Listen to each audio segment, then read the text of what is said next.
The winning formula for this type of situation and most type of situations is to be humble, right? To admit when you are wrong, to recognize your strong points and your weak points, and to be confident. Be confident in your abilities to the extent that you have abilities and strengths, and that you have the ability, even with all your weaknesses, to find a way through in life. So remember the whistleblower, the one, if we said his name, social media would delete your post or your video.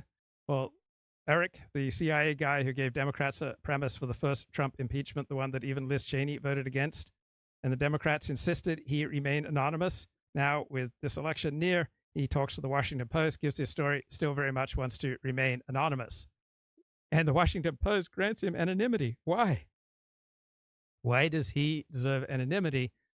Why should he get off with all the glory and the benefits of triggering a Trump impeachment, but not having to pay the price? People want the glory that comes with doing something brave and disruptive, but often they are unwilling to pay the price. Young progressives are much less tolerant of different views than older progressive or other young people. They're also very engaged. Across the generations, liberals are far more likely than moderates or conservatives to say they'd end a friendship or relationship with a family member over politics. This is why we're likely to have a dramatic mental health crisis in this country if Donald Trump wins.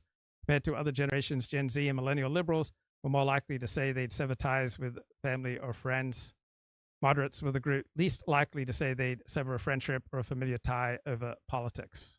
So barely 2 weeks after Donald Trump took office, the CIA analyst, who was the whistleblower, touched off Trump's impeachment, was overheard in the White House discussing with another staffer, right, how to remove the newly elected president from office. And he desperately wants to remain anonymous. 2 weeks after President Trump took office, I can't say his name, the CIA analyst, whose name was recently linked in a tweet by the president and mentioned by lawmakers as the anonymous whistleblower who touched off Trump's impeachment, now this is the first impeachment, was overheard in the White House discussing with another staffer how to remove the newly elected president from office, according to former colleagues. For the place.